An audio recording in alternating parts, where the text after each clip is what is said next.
कर लिया है ना? कुछ बाजार से चाहिए तो बता दे, मैं अभी ले आता हूँ। नहीं ज़ैनब के पापा, आपको बाहर से कुछ भी लाने की जरूरत नहीं, घर में सब कुछ है। नहीं पापा जी, घर में चीजी नहीं है, मुझे सैरी के लिए भी चीजी ला दे, मैंने भी रोजा रखना है। ये सुनकर अरशद खूब हंसे।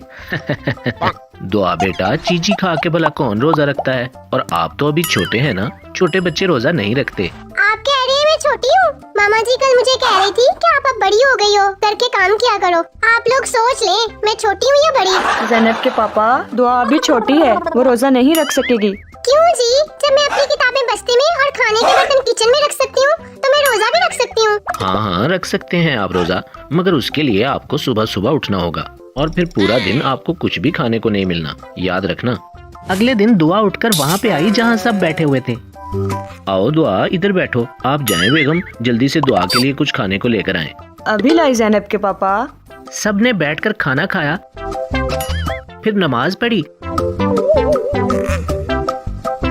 और सो गए।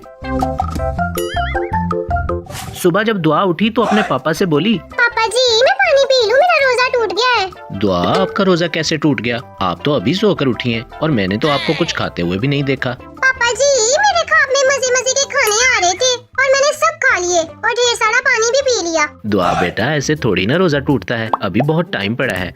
आए हम बाजार से चीजें लेकर आते हैं। फिर दुआ अपने पापा के साथ बाजार चली गई। अरशद दुकान वाले से, भाई साहब आज मेरी बेटी जो भी मांगे इसे दे दें, आज मेरी बेटी का रोजा है। अच्छा, तो दुआ ने भी रोजा रखा है? कहाँ रखा है दुआ अपने रोजा? मैंने तो घर में रखा है। ये ले पैसे भाई साहब, और जल्दी जल्दी सामान पैक कर दें, मुझे आगे भी काम जाना है। ये कहकर वो लोग घर आए और अरशद दुआ को छोड़कर काम पे निकल गए। दुआ घर आई, वो वहाँ बैठी बार बार घड़ी को देखी जा रही थी। दुआ बेटा, घड़ी को तो आप ऐसे देख रही हो जैसे आपको टाइम देखना आता हो, और ऐसे देखते रहने से अफ्तार का वक्त जल्दी नहीं आ जाता। मैं जरा काम से बाहर जा रही हूँ, अच्छे बच्चों की तरह घर पर रहना। ये कहकर वो भी वहाँ से चली गई। दुआ की नजर कभी घड़ी पर और कभी चीजों के लिफाफे पे थी। कब होगा टाइम अफ्तारी का? ऐसा करती हूँ बस छोटे वाला केक ही खा लेती हूँ। ये तो बहुत मजे का था, अब ये जूस भी पी लेती हूँ। ऐसे कर करके वो सारी चीजें खा गई। शाम में इफ्तारी से पहले, आज हमारी बेटी ने पहला रोजा रखा है। मुझे यकीन नहीं आ रहा कि इसने इतनी सी उम्र में रोजा रखा। जी ज़ैनब के पापा, दुआ ने आज बहुत ही हिम्मत का काम किया है। मैं बहुत खुश हूँ आज, तभी मैंने उसके लिए उसकी पसंदीदा बिरयानी बनाई है। दुआ ये सब सुन रही थी। पापा जी मैंने आपको कुछ बताना है। मैंने रोजा तोड़ दिया था, जो चीजी आपने मुझे लाकर दी थी मैं वो खा गई।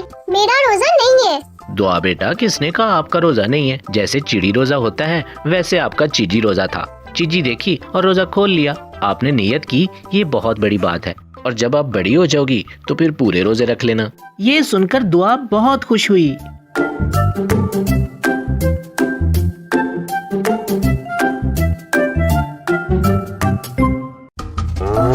या अल्लाह बचा ले। पतंगबाज वर्सेस एंग्री बुल।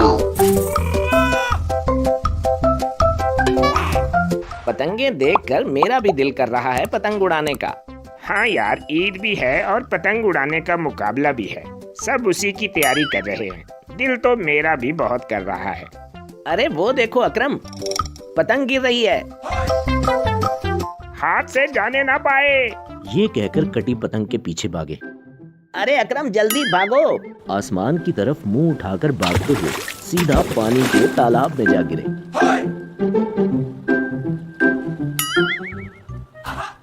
अरे अकरम, गई पतंग हाथ से।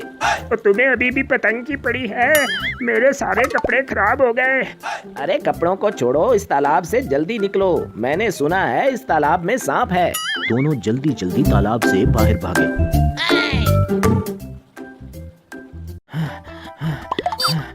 बाल बाल बच गए दोस्त, वरना आज गए थे काम से।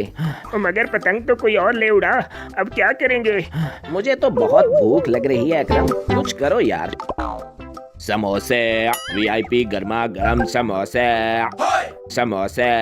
अरे वो देखो समोसे। समोसे देखकर दोनों से रहा न गया और दोनों रेडी पर जा पहुंचे।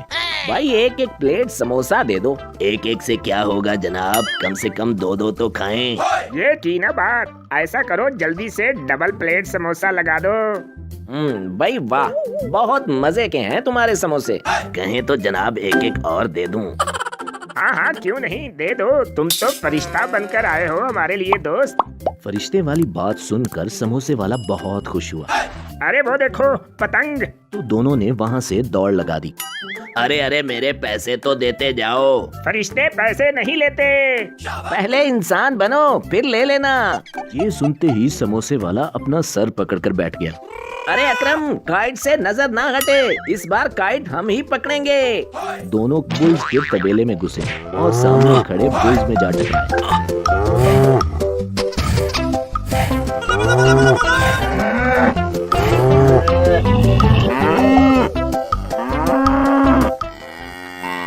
अरे अकरम, बता नहीं सकते थे कि आगे तबेला है। अरे तुमने ही तो कहा था नजर काइट पे रखना। मेरी तौबा, जो दोबारा कहूँ ऐसा। या अल्लाह बचा ले। भागते हुए दोनों अपने घर की छत पे जा पहुंचे और हाँफने लगे। हाँफते हुए अकरम की नजर छत पे पड़ी प्यारी सी पतंग पे पड़ी। अरे सुहेल, वो देखो पतंग। ना बाबा ना, अब और हिम्मत नहीं है, तुम ही देखो। कितनी प्यारी पतंग है, मैंने आखिर पतंग पकड़ ही ली। सुहेल ने भी जब पतंग को देखा तो खुशी से उछलने लगा। अगले दिन जब बसंत मुकाबला शुरू हुआ तो ये दोनों भी अपनी पतंग लिए बसंत मुकाबले में जा पहुंचे और लगे पतंग उड़ाने। सुहेल, छोड़ना नहीं किसी को भी आज। तुम फिक्र ही ना करो अकरम, मैं किसी को नहीं छोड़ने वाला आज। इतने में बैल की आवाज सुनाई दी। अरे सुहेल, क्या तुम्हें भी वही आवाज आ रही है जो मुझे आ रही है? अरे कौन सी आवाज?